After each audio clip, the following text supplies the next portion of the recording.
ನಮಸ್ಕಾರ. ಆರೋಗ್ಯ ಕಾರ್ಯಕ್ರಮಕ್ಕೆ ಪ್ರೀತಿಪೂರ್ವಕ ಸ್ವಾಗತ. ವೀಕ್ಷಕರೇ, ನೀವೆಲ್ಲ ಕೇಳಿರ್ತೀರ ತಲೆ ಸುತ್ತು ಅಂದರೆ ವರ್ಟಿಗೋ ಸಮಸ್ಯೆ. ಇದು ಸಾಕಷ್ಟು ಜನರಲ್ಲಿ ಕಂಡುಬರುವಂತಹ ಒಂದು ಆರೋಗ್ಯ ಸಮಸ್ಯೆಯಾಗಿದೆ. ಈ ಸಮಸ್ಯೆಗೆ ಕಾರಣ ಏನು, ಇದರ ಹಿನ್ನೆಲೆ ಏನು, ಯಾಕೆ ಈ ಒಂದು ಸಮಸ್ಯೆ ಕಾಡುತ್ತೆ, ಇದಕ್ಕಿರುವಂತಹ ಅತ್ಯಾಧುನಿಕ ಚಿಕಿತ್ಸೆ ಏನು, ಈ ವಿಚಾರದ ಬಗ್ಗೆ ನಾವಿವತ್ತು ವಿಶೇಷವಾಗಿ ಚರ್ಚೆ ಮಾಡ್ತಾ ಇದ್ದೀವಿ.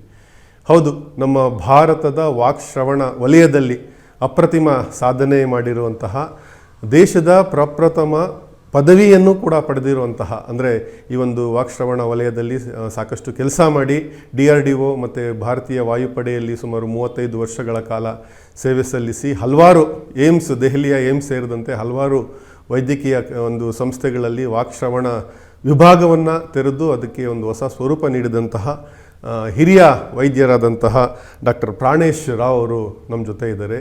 ಅವರ ಜೊತೆ ಅವರು ಒಂದು ಅಭಿವೃದ್ಧಿಪಡಿಸಿರುವಂತಹ ಒಂದು ವಾಕ್ಶ್ರವಣ ವಲಯದಲ್ಲಿ ವರ್ಟಿಗೋ ಥೆರಪಿ ಅಂದರೆ ಒಂದು ಇದಕ್ಕಾಗಿ ಒಂದು ವಿಶೇಷವಾಗಿ ಮಾಡಿರುವಂತಹ ಒಂದು ಚಿಕಿತ್ಸಾ ವಿಧಾನದ ಬಗ್ಗೆ ಅವರು ನಮಗೆ ಇವತ್ತು ಮಾಹಿತಿಯನ್ನು ಕೊಡಲಿದ್ದಾರೆ. ಇದಕ್ಕಾಗಿ ಅವರು ವಿಶೇಷವಾಗಿ ವರ್ಟಿಗೋ ಚೇರ್ ಅಂತಲೂ ಕೂಡ ಅಭಿವೃದ್ಧಿಪಡಿಸಿ ಭಾರತೀಯ ವಿಜ್ಞಾನ ಮಂದಿರದಲ್ಲೂ ಕೂಡ ಇದನ್ನು ಒಂದು ಬಳಕೆ ಮಾಡ್ತಾ ಇರುವಂಥ ಒಂದು ವಿಶೇಷವಾದ ಸಂಶೋಧನೆಯಲ್ಲೂ ಕೂಡ ಅವರು ಕೈಗೊಂಡಿದ್ದಾರೆ.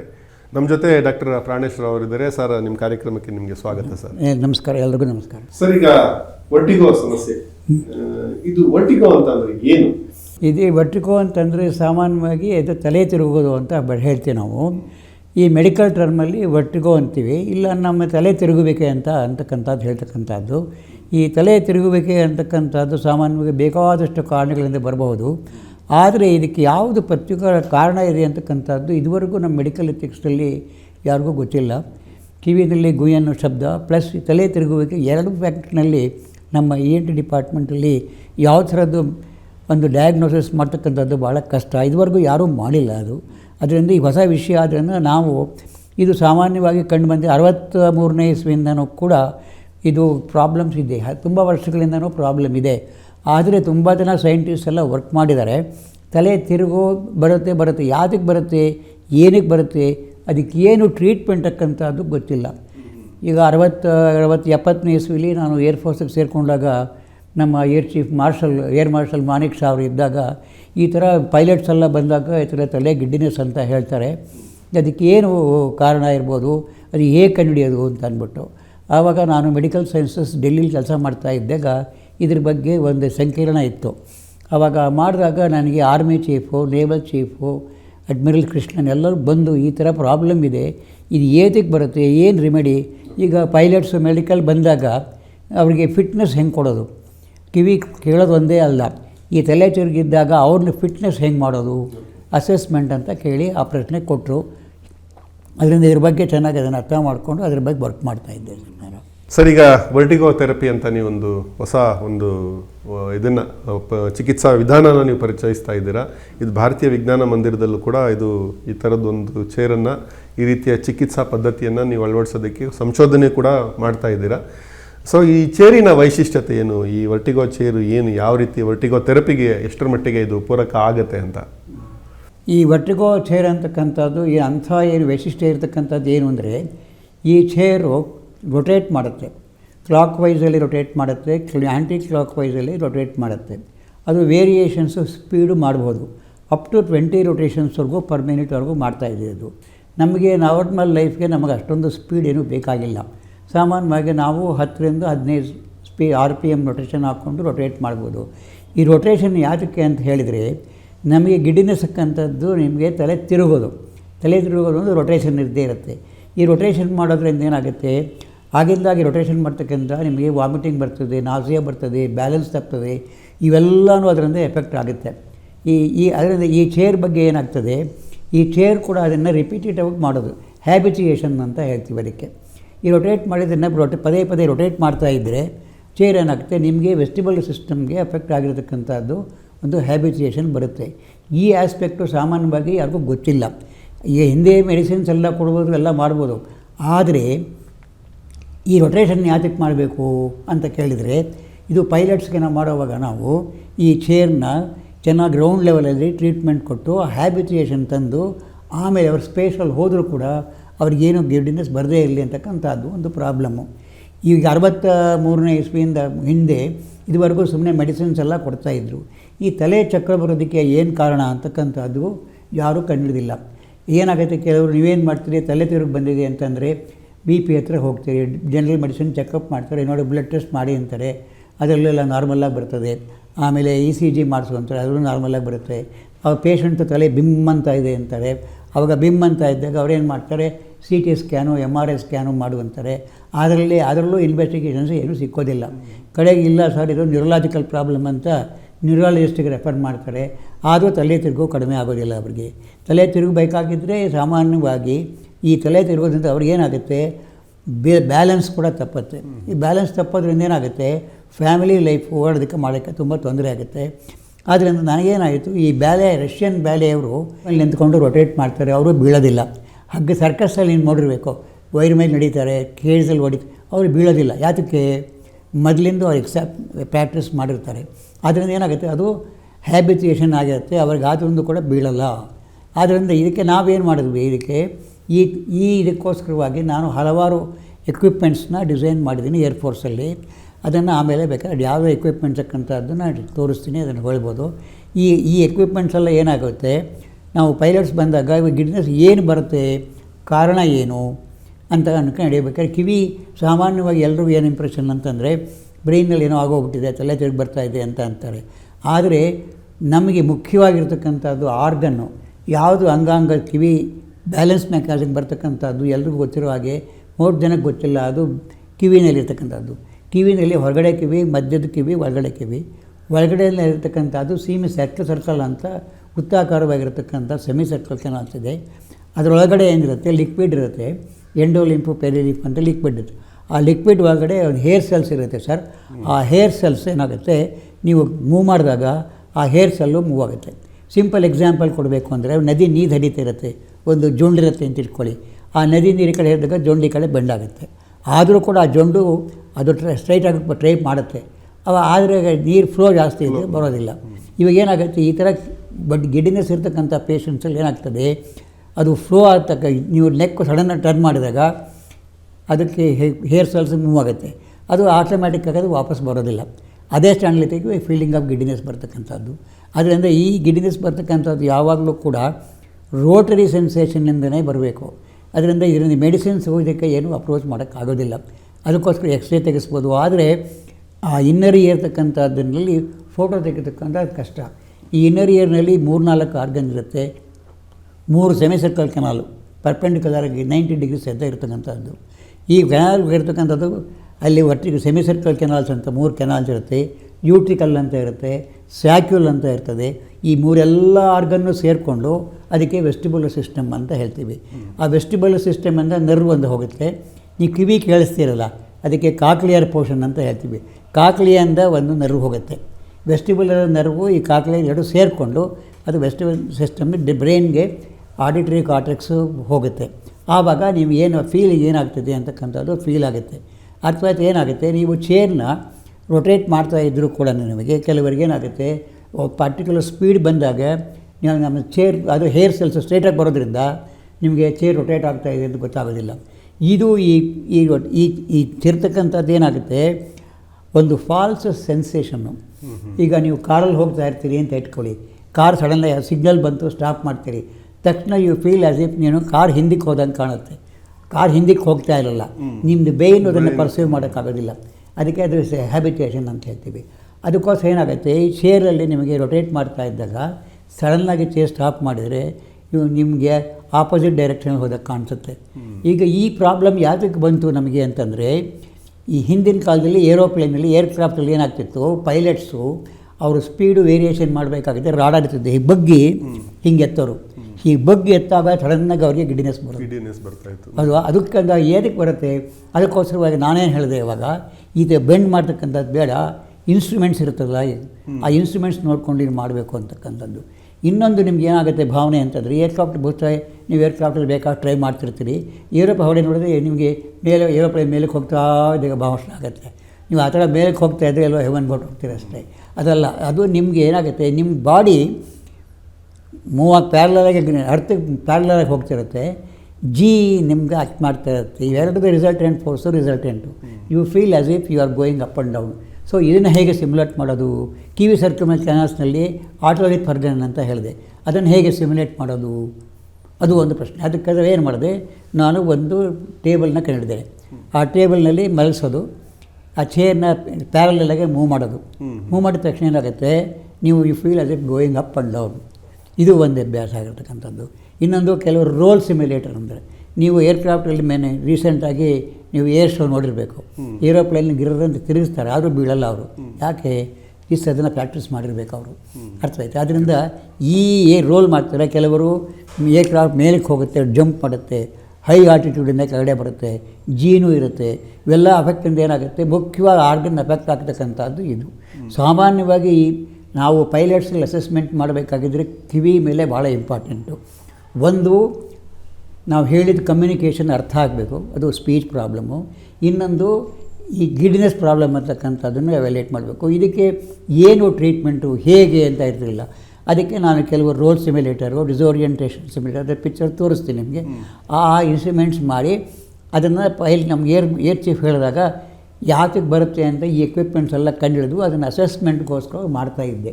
ನಂದು ವರ್ಷ 30-35 ಸರ್ವಿಸಿಂದಲೂ ಕೂಡ ಕಡೆಗೆ ಏನಾಯಿತು, ಈ ಚೇರ್ ಅಂತಕ್ಕಂಥದ್ದು ಇರಲಿಲ್ಲ. ಲಿಟ್ರೇಚರ್ 70ನೇ ಇಸ್ವಿವರೆಗೂ ಏನೂ ಗೊತ್ತಿಲ್ಲ. ಆವಾಗ ಏನಾಯಿತು, ಮಾಡ್ತಾಯಿದ್ದಾಗ ಹೇಗೆ ಚೇರ್ ಮಾಡೋದು, ಆವಾಗ ನನಗೊಂದು ಐಡಿಯಾ ಬಂತು. ನಾವು HAL ಕೆಲಸ ಮಾಡ್ತಾಯಿದ್ನೋ, ಅಲ್ಲೊಂದು ಹೆಲಿಕಾಪ್ಟರ್ ಫ್ಯಾಕ್ಟ್ರಿ ಇದೆ. ಆ ಹೆಲಿಕಾಪ್ಟರ್ ನೋಡಿರ್ಬೇಕು, ರೋಟರ್ ಮೂವ್ ಆಗುತ್ತೆ, ಅದು ರೋಟರ್ ಮೂವ್ ಆಗುತ್ತೆ. ಅದಕ್ಕೋಸ್ಕರ ಯಾತಕ್ಕೆ ಅದರ ಮೋಟಾರ್ ತಂದು ನಾವು ಫಿಕ್ಸ್ ಮಾಡಬಾರ್ದು? ಅದಕ್ಕೆ ನಾವು ಆ ಮೋಟಾರ್ ತಂದು ಹೆವಿ ಚೇರ್ ನಾವು ಏರ್ಫೋರ್ಸಲ್ಲಿ ಡಿಸೈನ್ ಮಾಡಿ ಆ ಹೆವಿ ಚೇರ್ನ ಅದರ ಮೇಲೆ ಇಟ್ಟು ಆಮೇಲೆ ಒಂದು ರಿವರ್ಸ್ಟಾರ್ಟ್ ಎಲ್ಲ ಕೊಟ್ಟು ಅದನ್ನು ಮೂವ್ ಆಗಿ ಮಾಡಿದ್ವಿ. ರೋಟಾರಿಗೆ ಮೂವ್ ಆಗುತ್ತೆ, ರೈಟ್ ಮೇಲೆ ನೀವು ನೋಡಿರ್ತೀರಲ್ಲ, ಈ ಕ್ಲಾಕ್ ವೈಸು ಆಗುತ್ತೆ, ರೊಟೇಷನ್ ಆಗುತ್ತೆ. ಇದು ಒಂದು ರಫ್ ಆಗಿ ನಾವು ಡಿಸೈನ್ ಮಾಡಿ ಚೇರ್ನ ಡಿಸೈನ್ ಮಾಡಿದ್ವಿ. ರಾಕೇಶ್ ಶರ್ಮಾ ಅವರು ಬಂದಾಗ ಅಸೆಸ್ಮೆಂಟ್ ಮಾಡಬೇಕಾಗಿದ್ವಲ್ಲ, ಈ ಚೇರ್ ಎಷ್ಟು ಮಟ್ಟಿಗೆ ಇದೆ ಅಂದರೆ ಇಟ್ ಇಸ್ ವೆರಿ ಎಕ್ಸ್ಪೆನ್ಸಿವ್, ಕೋಟ್ಗಟ್ಟಲೆ ಆಗುತ್ತೆ ಎಕ್ವಿಪ್ಮೆಂಟ್ಸು. ಅದನ್ನು ಚೇರ್ನ ಯೂಸ್ ಮಾಡಿ ಅಸೆಸ್ಮೆಂಟ್ ಮಾಡೋವಾಗ ನನಗೇನು ಅನ್ನಿಸ್ತು, ಅಸೆಸ್ಮೆಂಟ್ ಮಾಡಿ ಕಿವಿನಲ್ಲಿ ಸೆಮಿ ಸರ್ಕ್ಯುಲರ್ ಕೆನಾಲ್ಸ್ ಅಂತ ಹೇಳಿದ್ನಲ್ಲ, ಅದರ ಫಂಕ್ಷನ್ನು ಅಸೆಸ್ಮೆಂಟ್ ಮಾಡೋಕ್ಕೆ ಒಂದು ಅನುಕೂಲ ಆಯಿತು. ಹೇಗೆ ಅಸೆಸ್ಮೆಂಟ್ ಮಾಡ್ತೀರಿ ಅಂದರೆ, ಎಲೆಕ್ಟ್ರೋಡ್ಸ್ ಕನೆಕ್ಟ್ ಮಾಡಿ ಎಲೆಕ್ಟ್ರೋನಿಸ್ಟಾಗ್ಮೋಗ್ರಫಿ ಅಂತಕ್ಕಂಥ ರೆಕಾರ್ಡ್ ಮಾಡಿದರೆ ರೆಕಾರ್ಡ್ ಬರುತ್ತೆ. ಆ ಚೇರ್ ಎಷ್ಟು ಮಟ್ಟಿಗೆ ಚೆನ್ನಾಗಿತ್ತು ಅಂದರೆ, ಆ ರೊಟೇಷನ್ ಇರ್ತಕ್ಕಂಥದ್ದು ಭಾಳ ಸ್ಮೂತ್ ಆಗಿರ್ತಕ್ಕಂಥದ್ದು, ಎಲ್ಲ ಎಲೆಕ್ಟ್ರಾನಿಕ್ ಡಿವೈಸಸ್ಸು. ಅದೇನಾಗುತ್ತೆ, ಚೇರ್ ರೊಟೇಷನ್ ಆಗ್ತಾ ಇದ್ದಾಗ ಏನಾಗುತ್ತೆ, ನಿಮಗೆ ಎಲೆಕ್ಟ್ರೋನಿಸ್ಟಾಗ್ಮಸಿ ರೆಕಾರ್ಡ್ ಆಗ್ತಾ ಹೋಗುತ್ತೆ. ಚೇರ್ ಮೇಲಕ್ಕೆ ಹೋದಾಗ ಆಮೇಲೆ ಏನಾಗುತ್ತೆ, ಚೇರು ಕಾನ್ಸ್ಟೆಂಟ್ ಸ್ಪೀಡಿಗೆ ಬರುತ್ತೆ. ಆಮೇಲೆ ಸಡನ್ ಏರ್ಕ್ರಾಫ್ಟ್ ಡೀಸೆಂಟ್ ಆಗಬೇಕು, aircraft up constant speed, deceleration, ಇವೆಲ್ಲದಕ್ಕೂ ಕಂಪ್ಲೀಟ್ ರೆಕಾಮನ್ನು ನಾವು ಮಾಡಬೇಕು. ಯಾಕಂದರೆ ಸ್ಪೇಸ್ ಹೋಗಬೇಕಾಗಿದ್ದರೆ ಸ್ಪೀಡ್ ಹೋಗುತ್ತೆ, ಕಾನ್ಸ್ಟೆಂಟ್ ಸ್ಪೀಡ್ ಬರುತ್ತೆ, ರೊಟೇಷನ್ ಆಗುತ್ತೆ. ಎಲ್ಲ ಮ್ಯಾನ್ಯುವಲ್ಸ್ ಮಾಡೋದ್ರಿಂದ ಆ ಚೇರ್ನಲ್ಲಿ ಪ್ರಾಪರಾಗಿ ನಮಗೆ ಅಸೆಸ್ಮೆಂಟ್ ಮಾಡ್ತಕ್ಕಂಥ ಅನುಕೂಲ ಆಯಿತು. ಈ ಚೇರ್ನ ಹಾಗೆ ಯೂಸ್ ಮಾಡಿದಾಗ ಬೇರೆ ಕಡೆ ಪೈಲಟ್ಸ್ ಕೆಲ ಬಂದಾಗ ಅಸೆಟ್ ಮಾಡಿದಾಗ ಈ ಚೇರ್ನ ಪದೇ ಪದೇ ರಿಪೀಟ್ ಮಾಡ್ತಾ ಇದ್ದಾಗ ಬರ್ತಾ ಅವ್ರಿಗೆ ಏನು ರೆಕಾರ್ಡ್ ಮಾಡಿದ್ರೆ ಏನಾಗ್ತಾಯಿತ್ತು, ರೆಕಾರ್ಡಲ್ಲಿ ಬರ್ತಾ ಹ್ಯಾಬಿಟೇಷನ್ ಆಗೋಗ್ಬಿಡ್ತು. ರೆಕಾರ್ಡು ಇವತ್ತು ಒಂದು ಸರಿ ತಿರುಗಿಸ್ತೀರಿ, ಆಮೇಲೆ ತಿರುಗಿಸ್ತೀರಿ, ಕಡೆಗೆ ತಿರುಗಿಸಿದ್ರೆ ಏನು ರೆಸ್ಪಾನ್ಸೇ ಇಲ್ಲ. ಇದರಿಂದ ಏನಾಗೋಯ್ತು, ಆಟೋಮೆಟಿಕ್ಕಾಗಿ ಆ ಗಿಡ್ನೆಸ್ ಅಂತಕ್ಕಂಥದ್ದು ಸಬ್ಸೈಡ್ ಆಗೋಯ್ತು. ಸೊ ಈ ಕಾನ್ಸೆಪ್ಟ್ ಬಂತು ನನಗೆ. ಆದ್ದರಿಂದ ಯಾತಕ್ಕೆ ಇಷ್ಟೊಂದು ಕಾಸ್ಟ್ಲಿ ಎಕ್ವಿಪ್ಮೆಂಟ್ ಎಲ್ಲ ತೊಗೋಬೇಕು? ಇನ್ನೊಂದು ರೋಲ್ ಸಿಮ್ಯುಲೇಟರ್ ಅಂತ ಹೇಳಿದೆ, ಮಿಕ್ಕಿನದೆಲ್ಲ ಎಲ್ಲ ಎಕ್ವಿಪ್ಮೆಂಟ್ಸ್ನೂ ಕೂಡ ತೊಗೊಂಬಂದು ನಮ್ಮ ನಾರ್ಮಲ್ ಪಬ್ಲಿಕ್ ಲೈಫಲ್ಲಿ ಅದೆಲ್ಲ ಹಾಕೋದಕ್ಕೆ ಭಾಳ ಕಷ್ಟ. ಅದಕ್ಕೋಸ್ಕರವಾಗಿ ಅದೇ ಥರ ಸಿಮ್ಯುಲೇಟ್ ಮಾಡ್ತಕ್ಕಂಥದ್ದು ಏನಾದರೂ ಒಂದು ಮಾಡಬೇಕು ಅಂತ ನನ್ನ ಮೈಂಡಿಗೆ ಬಂತು. ಮೊದಲಿಂದಲೂ ನನಗೆ ಇದರ ಬಗ್ಗೆ ವೆಸ್ಟಿಬುಲರ್ ಸಿಸ್ಟಮ್ ಅಂತಕ್ಕಂಥದ್ದು ತುಂಬ ಜನ ನಮ್ಮ ಆಡಿಯಾಲಜಿ, ಸ್ಪೀಚ್ ಆ್ಯಂಡ್ ಹಿಯರಿಂಗ್ ಮಾಡಿದಾಗ ಕಿವಿ ಬಗ್ಗೆ, ಕಾಕ್ಲಿ ಅದ್ರ ಬಗ್ಗೆ ಎಲ್ಲ ಮಾತಾಡ್ತಾರೆ ವಿನಃ ಈ ವೆಸ್ಟಿಬುಲರ್ ಸಿಸ್ಟಮ್ ಬಗ್ಗೆ ಯಾರೂ ಮಾತೇ ಆಡಿಲ್ಲ. ಈವನ್ ಡಾಕ್ಟರ್ಸ್ ಕೂಡ ಏನೂ ಗೊತ್ತಿಲ್ಲ ಅದು. ಅದರಿಂದ ಈ ಹೊಸದಾಗಿ ಇದು ಮಾಡೋದ್ರಿಂದ ಏನಾಯಿತು, ಈ ಹ್ಯಾಬಿಟೇಷನ್ ಆಗುತ್ತೆ ಅಂತ ಹೇಳಿದ ತಕ್ಷಣ ನಾನೇನು ಮಾಡಿದೆ, ಹೇಳಿದ್ನಲ್ಲ ರಷ್ಯನ್ ಬ್ಯಾಲೆ ಮಾಡಿದಾಗ ಅವರ ಬೀಳಲ್ಲ, ಆ ಒಂದು ಐಡಿಯಾ ಇಟ್ಕೊಂಡು ಏನು ಮಾಡಿದೆ, ಈ ಚೇರ್ನ ಡಿಸೈನ್ ಮಾಡಿದೆ. ಕೆಲವರೆಲ್ಲ ಡಾಕ್ಟರ್ಸ್ ಎಲ್ಲ ಕೇಳಿದರು ಹೇಗೆ ಇದರಿಂದ ನಿಮಗೆ ಎಫೆಕ್ಟ್ ಆಗುತ್ತೆ. ಒಬ್ಬರು ಆವಾಗ ಏನಾಗುತ್ತೆ, ನಾನು ಹೇಳಿದೆ ಚೇರ್ ಅಂದರೆ ಈ ರೊಟೇಷನ್ ಆಗ್ತಾ ಇದ್ದಾಗಲೇ ನಮ್ಮ ಬಾಡಿ ಎಕ್ಸೆಷನ್ ಕೊಡ್ತಕ್ಕಂಥದ್ದು. Without rotation it is not possible to simulate this one. ಆವಾಗ ಏನಾಗುತ್ತೆ, ಈ ರೊಟೇಷನ್ ಮಾಡೋದ್ರಿಂದ ಏನಾಗುತ್ತೆ, clockwise anti clock rotate ಮಾಡೋದ್ರಿಂದ ಕೆಲವರಿಗೆ ಏನಾಗುತ್ತೆ, ತಲೆ ಎಡಗಡೆಯಿಂದ ಬಲಗಡೆ ತಿರುಗಿದಾಗ ಗಿಡ್ನೆಸ್ ಬರುತ್ತೆ, ಬಲಗಡೆಯಿಂದ ತಿರುಗಿ ಕೆಳಗೆ ಗಿಡ್ನೆಸ್ ಬರೋದಿಲ್ಲ. ಅವರ ದೇಹ ಪ್ರಕೃತಿ ಅದು ಕ್ಲಾಕ್ ವೈಸ್ ಆಗುತ್ತೆ, ಆ್ಯಂಟಿ ಕ್ಲಾಕ್ ವೈಸ್ ಆಗುತ್ತೆ. ಇನ್ನೊಂದೇ ಇರತಕ್ಕಂಥದ್ದು ಅಂತಂದರೆ ಕೆಲವರು ಮಲಗಿದ್ದಾಗ ಬರುತ್ತೆ, ಕೆಲವು ಓಡಾಡ್ತಾ ಇದ್ದಾಗ ಬರುತ್ತೆ, ಈ ಕುರ್ಚಿಯಿಂದ ಬಗ್ಗಿದ್ದಾಗ ಬರುತ್ತೆ. ಈ ಥರ ಬರೋದು ಏನಾಗುತ್ತೆ, ವೇರಿಯಸ್ ಬರೋದ್ರಿಂದ ಈ ಹೆಡ್ ಅವಾಗೇನು ನಾನು ಏನ್ಕೊಂಡೆ, ಈ ಚೇರ್ನ ಹೇಗೆ ಉಪಯೋಗಿಸ್ತೀರಿ, ಯಾರೋ ಡಾಕ್ಟ್ರು ಕೇಳಿದ್ರು ಹೇಗೆ ಸಿಮ್ಯುಲೇಟ್ ಮಾಡ್ತೀರಿ ಅಂತ ಈ ಎಂಟೆಡ್.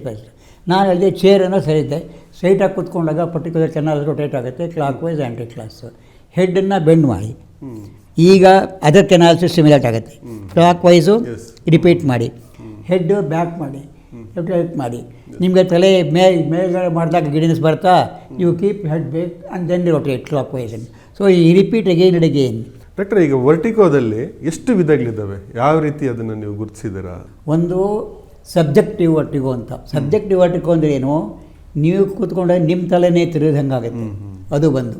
ಇನ್ನೊಂದು ಏನಾಗುತ್ತೆ, ಇನ್ನು ಕೆಲವರಿಗೆ ಕೂತಿರ್ತಾರೆ, ಹೊರಗಡೆ ಆಬ್ಜೆಕ್ಟ್ಸು ಬಿಲ್ಡಿಂಗ್ ಎಲ್ಲ ರೊಟೇಟ್ ಆಗ್ತಾ ಇದ್ದಂಗೆ ಕಾಣುತ್ತೆ, ಅದು ಆಬ್ಜೆಕ್ಟಿವ್ ವರ್ಟಿಗೋ ಅಂತ ಅಂದ್ಬಿಟ್ಟು. ಇನ್ನು ಕೆಲವರಿಗೆ ಈಗ ರೈಲಲ್ಲಿ ಮೂವ್ ಆಗ್ತಾ ಇದ್ದಾಗ ಹೊರಗಡೆ ಮೂವಿಂಗ್ ಆಬ್ಜೆಕ್ಟ್ಸ್ ನೋಡಿದರೆ ಆವಾಗ ಗಿಡ್ನೆಸ್ ಬರುತ್ತೆ. ಅದಕ್ಕೆ ಆಪ್ಟೋಕೈನೆಟಿಕ್ ಇಲ್ಯೂಷನ್ ಅಂತ ಹೇಳ್ತೀವಿ. ಅದು ವಿಜುವಲ್ ಗಿಡ್ನೆಸ್ ಅಂತ. ಇನ್ನು ಕೆಲವರಿಗೆ ಪ್ರೆಷರ್ ವರ್ಟಿಗೋ ಅಂತ.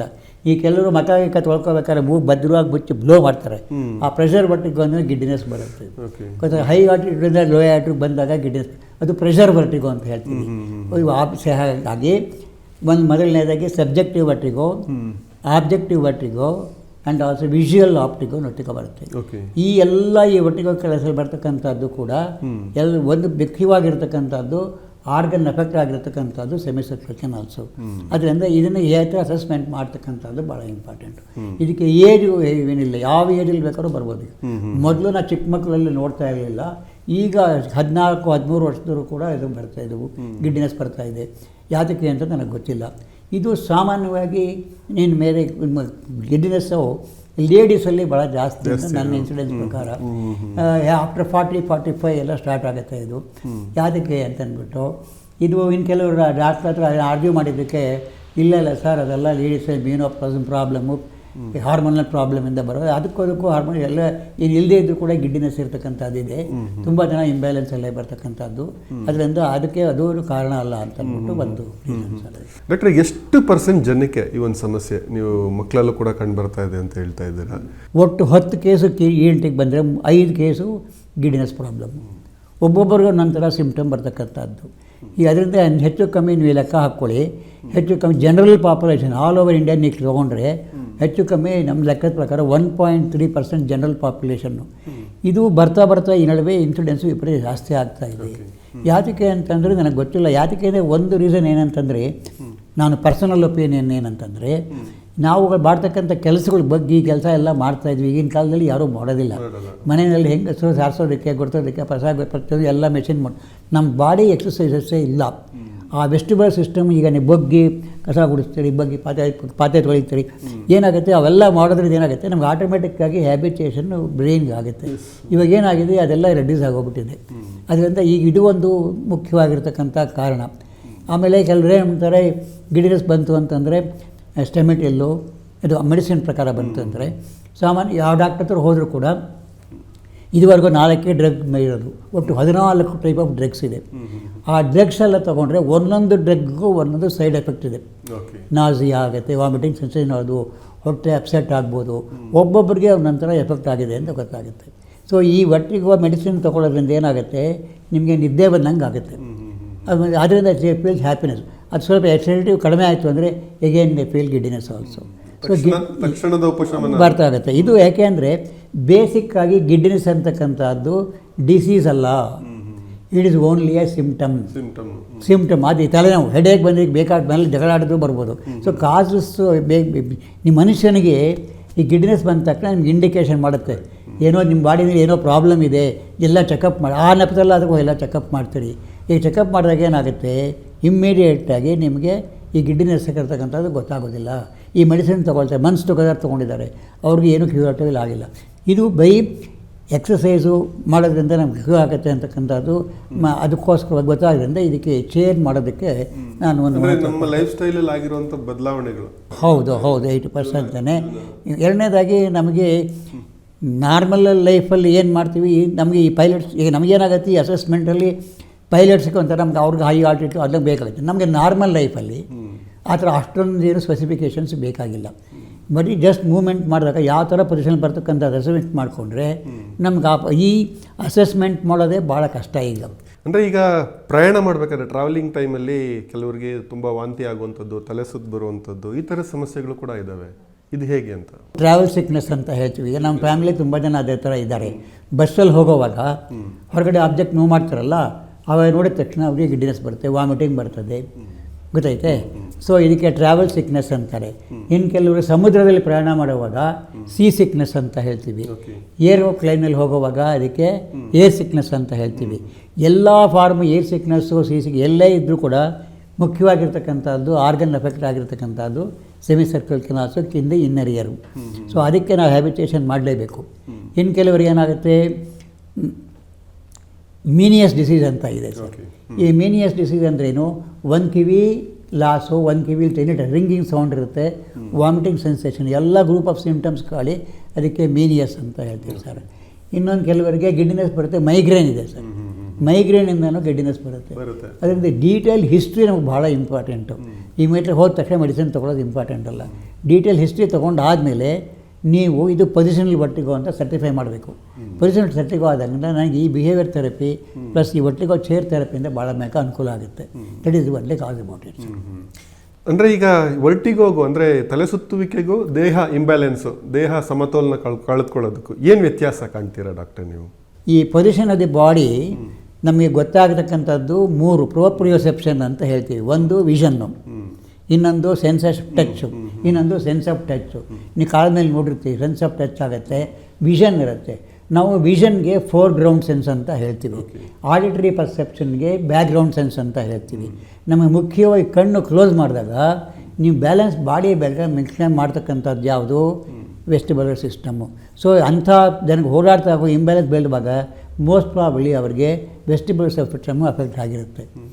ಆದ್ದರಿಂದ ಈ ಥೆರಪಿ ಮಾಡೋದ್ರಿಂದ ಅನುಕೂಲ ಆಗುತ್ತೆ ಅವ್ರಿಗೆ.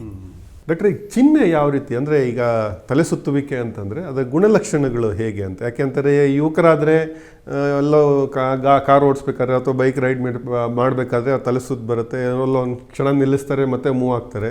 ಸೀನಿಯರ್ ಸಿಟಿಸನ್ಸು ಅವರು ಈ ಥರದ್ದು ಆಯಿತು ಅಂತಂದರೆ ಅವ್ರಿಗೊಂದು ರೀತಿ ಆತಂಕ, ಕಳವಳ ಶುರುವಾಗುತ್ತೆ. ಅವರು ನಿದ್ದೆ ಮಾಡೋದು ಅಥವಾ ರೆಸ್ಟ್ ತೊಗೊಳ್ಳೋದು ಈ ಥರದ ಮುಖಾಂತರ ಅವರೇನೋ ಈ ಥರದ್ದು ಕಂಡುಕೊಳ್ಳುವಂಥದ್ದು. ಅಂದರೆ ಸ್ವಯಂ ಚಿಕಿತ್ಸೆ ನಮ್ಮ ತಲೆ ಸುತ್ತುವಿಕೆ ಇದಕ್ಕೆ ಜನಸಾಮಾನ್ಯರು ಈ ಥರದ್ದು ಬಂದರೆ ಏನು ಮಾಡಬೇಕು, ಇದರ ಲಕ್ಷಣಗಳು ಹೇಗೆ ಅಂತ?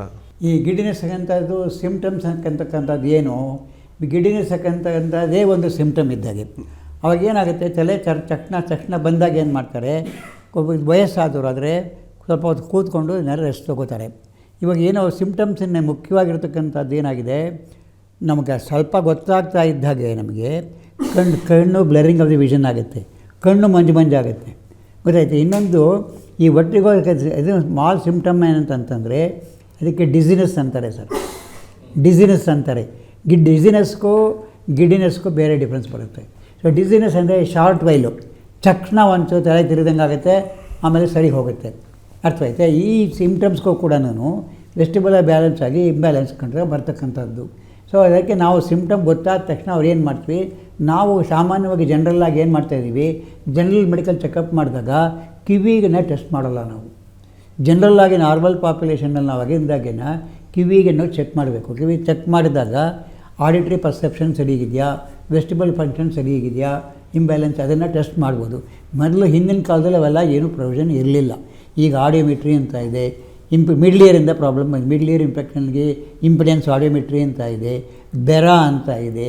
So many investigation equipments have come to detect whether it is ಯಾತಕ್ಕೆ ಕಂಪ್ಲೀಟಾಗಿ ಯಾವ ಆರ್ಗನಿಂದ ಎಫೆಕ್ಟ್ ಆಗಿದೆ ಅಂತಕ್ಕಂಥ, ಯಾವ ಪೋರ್ಷನ್ನು ಮಿಡ್ಲ್ ಇಯರಾ, ಇನ್ನರ್ ಇಯರಾ, ಸೆಮಿ ಸರ್ಕಲ್ ಕೆನಾಲ್ ಎಫೆಕ್ಟ್ ಆಗಿದೆ ಅಂತ ಗೊತ್ತಾಗುತ್ತೆ. ಸಾಮಾನ್ಯವಾಗಿ ಮುಖ್ಯವಾಗಿರ್ತಕ್ಕಂಥದ್ದು ತಲೆ ಚಕ್ಕರ ಬರ್ತಕ್ಕಂಥದ್ದು, ಅಸೋಸಿಯೇಟ್ ಆಗಿರ್ತಕ್ಕಂಥದ್ದು ವಾಮಿಟಿಂಗ್ ಸೆನ್ಸೇಷನ್ ಇದ್ದೇ ಇರುತ್ತೆ. ಮತ್ತು ಅದಕ್ಕೇನಾಗುತ್ತೆ, ಕೆಲವೇನು ಮಾಡ್ತಾರೆ, ವಾಮಿಟಿಂಗ್ ಅಂತ ಅಂದಾಗ ಸ್ಟೆಮೆಟಲ್ಲು ಇಂಥದ್ದು ಮಾತ್ರೆ ತೊಗೋತಾರೆ, ಸ್ವಲ್ಪ ಸಮಶ್ರಮಣ ಆದಂಗೆ ಆಗುತ್ತೆ, ಗೊತ್ತಾಯ್ತು. ಅದರಿಂದ ಇದು ಈ ಸಿಂಪ್ಟಮ್ ಬಂದ ತಕ್ಷಣ ಅವ್ರು ಹೋಗ್ತಕ್ಕಂಥದ್ದು ENT ಸ್ಪೆಷಲಿಸ್ಟ್ನ ನೋಡಬೇಕು. ಅಂದರೆ ಡಾಕ್ಟ್ರೆ, ಈಗ ತಲೆ ಸುತ್ತುವಿಕೆ ಒಂದು ಸಮಸ್ಯೆ, ಅಂದರೆ ಇದಕ್ಕೆ ಮುನ್ನೆಚ್ಚರಿಕೆ ಯಾವ ರೀತಿ ಕೈಗೊಳ್ಳಬೇಕಾಗತ್ತೆ, ಇದಕ್ಕೆ ಕಾರಣಗಳೇನು, ಇದಕ್ಕೆ ಮುನ್ನೆಚ್ಚರಿಕೆ ಹೇಗೆ ಅಂತ? ಇದು ಕೇಡಿನೆಸಕ್ ಅಂತಕ್ಕಂಥದ್ದು ಸಾಮಾನ್ಯವಾಗಿ ಹಳ್ಳಿಗಳಾಗಲಿ ಎಲ್ಲೇ ಆಗಲಿ ಕಾಮನ್ನಾಗಿ ಇದ್ದೇ ಇರುತ್ತೆ. ಈ ಕಾಮನ್ ಇದ್ದರೂ ಕೂಡ ಏನು ಮಾಡ್ತಾರೆ, ಕೆಲವರು ಇಗ್ನೋರ್ ಮಾಡಿಬಿಡ್ತಾರೆ. ಆಯುರ್ವೇದ ಮೆಡಿಸಿನ್ ಕಿವಿಗೆ ಎಣ್ಣೆ ಹಾಕ್ಕೊತಾರೆ, ಕಿವಿ ಕಾಯಿಸಿ ಹಾಕ್ಕೋತಾರೆ, ಇವೆಲ್ಲ ಮಾಡ್ತಾರೆ. ಇದರಿಂದ ಅದಕ್ಕೋದು ಯಾವ ಸಂಬಂಧನ ಇಲ್ಲ ಸರ್. ಬೇಕಾದ ಜನಕ್ಕೆ ಇದ್ರ ಬಗ್ಗೆ ಗೊತ್ತಿಲ್ಲ ಸರ್. ಗಿಡ್ನೆಸ್ ಬರ್ತಕ್ಕಂಥದ್ದು ಬಿ ಪಿ ನೋಡ್ತಾರೆ, ಶುಗರ್ ಮಾಡ್ತಾರೆ, ಇಲ್ಲ ಅಂತಂದರೆ ಸೇಮ್ ಮೆಡಿಸಿನ್ ಕೊಡ್ತಾರೆ, ಅದು ಸಮಾಧಾನ ಆಗುತ್ತೆ. ಆದರೆ ಇದುವರೆಗೂ ಅವ್ರು ಯಾರಿಗೂ ಹಳ್ಳಿನಲ್ಲಿದ್ದವ್ರಿಗೆ ಆಗಲಿ ಜನಸಾಮಾನ್ಯರಿಗೆ ಈ ವಿಷಯ ಗೊತ್ತಿಲ್ಲ ಸರ್. ನಿಮ್ಮಂಥವ್ರ ಪಬ್ಲಿಸಿಟಿ ಮಾಡಿ ಗೊತ್ತಾಗ್ತಕ್ಕಂಥದ್ದು, ಕಿವಿ ಚಕ್ಕಲ್ ಬರೆದೋದಕ್ಕೆ ಮುಖ್ಯವಾಗಿರ್ತಕ್ಕಂಥದ್ದು ENT ಪ್ರಾಬ್ಲಮ್ಮು. ಅದನ್ನು ಚೆಕ್ ಮಾಡಿಸಿ ಅದಕ್ಕೆ ಟ್ರೀಟ್ಮೆಂಟ್ ತೊಗೊಳ್ಳಿ ಅಂತ ಹೇಳಬೇಕು. ಡಾಕ್ಟ್ರೇ, ಬಹಳಷ್ಟು ವಿಷಯಗಳನ್ನು ತಿಳಿಸ್ಕೊಟ್ರಿ. ತಲೆ ಸುತ್ತುವಿಕೆ ಇದು ಒಂದು, ಈ ಸಮಸ್ಯೆಗೆ ಯಾವ ರೀತಿ ಪರಿಹಾರ ಕಂಡುಕೊಳ್ಬೇಕು ಮತ್ತು ತಪ್ಪು ಕಲ್ಪನೆಗಳು ಮಿಥ್ಯ ಏನು ಅನ್ನುವಂಥದ್ದನ್ನು ಕೂಡ ನೀವು ತಿಳಿಸ್ಕೊಟ್ಟಿದ್ದೀರಾ. ನಿಮಗೆ ನಮ್ಮ ಚಂದನ ವಾಹಿನಿ ಪರವಾಗಿ, ನಮ್ಮ ಸಮಸ್ತ ವೀಕ್ಷಕರ ಪರವಾಗಿ ನಿಮಗೆ ಅನಂತ ಧನ್ಯವಾದಗಳು. ನಮಸ್ಕಾರ.